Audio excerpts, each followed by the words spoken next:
Hey everybody, welcome to Scare Square Haunts, and in this video I'm going to be showing you how to make your very own Poopcorn stand for your haunted carnival. To make the actual stand itself, you're going to need to go watch the How to Make Creepy Carnival Stands video, link will be in the description. But that video will go over how to make the stand, how to paint it, and how to make the sign. Here are some pictures of making specifically the Poopcorn stand, and this is how we decorated the Poopcorn sign. And if anyone's going, Poopcorn is such a gross name! That's the point. But the majority of this video will be focusing on the Poopcorn and the popcorn machine. So let's start with the Poopcorn. Just a disclaimer, this is not edible, don't eat this! Anyways, I unfortunately only have one photo of the Poopcorn, but it's pretty simple to make, so I'll just put that photo up and explain it. So first we took just your typical popcorn container, and we glued some cockroaches to all the sides of it. And then we put some rocks into the popcorn containers, that way they wouldn't blow over in the wind. And then we filled the rest of the popcorn container like 3/4 of the way up with just crumpled newspaper. Then we made a bag of microwave popcorn, and then we glued the pieces of popcorn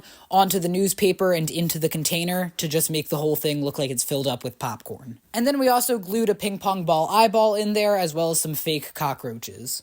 And since the popcorn we used is real popcorn, we didn't want it to attract bugs, so what we did is we just sprayed the top of the popcorn with some like sealant or something. I don't remember exactly what it was. And that's it for the Poopcorn, so now let's move on to the popcorn machine. And the popcorn machine was made out of a box, and that box can kind of be whatever size you want it to be. And the side of the box where like the flaps are to open it is actually going to be the opening to the popcorn machine. So then on the two sides of the box adjacent to the opening and parallel from each other, we cut big rectangular holes to be windows. And then to make the popcorn machine slant up at the bottom, we cut a piece off of the one flap, and then we bent the other flap up and glued it there. It's hard to explain, but look at the picture and it should be fairly obvious. We spray painted the entire box inside and out red. And then we lined the back wall and the bottom of the popcorn machine with tin foil. Then we got two of those panels that look like glass but aren't glass. I forget what the material is called. But the panels we got were slightly bigger than the holes we had cut in the box. But we put hot glue around the edges of the panel,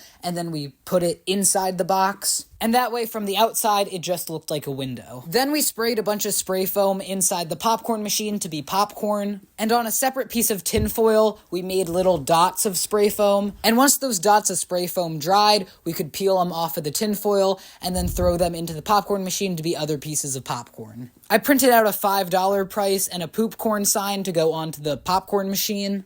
And I glued them on like so. And then we put some dollar store rats inside the popcorn machine. And then on the day of the Halloween party, we put the popcorn machine and the Poopcorn onto the Poopcorn stand. And we had an extra sign that said popcorn from a carnival sign pack on Amazon. So we used a staple gun to attach that to the Poopcorn stand. And finally, for one final decoration, we put the rabid squirrel from Michael's on the Poopcorn stand as well. But anyways, now let's take a look at how it turned out.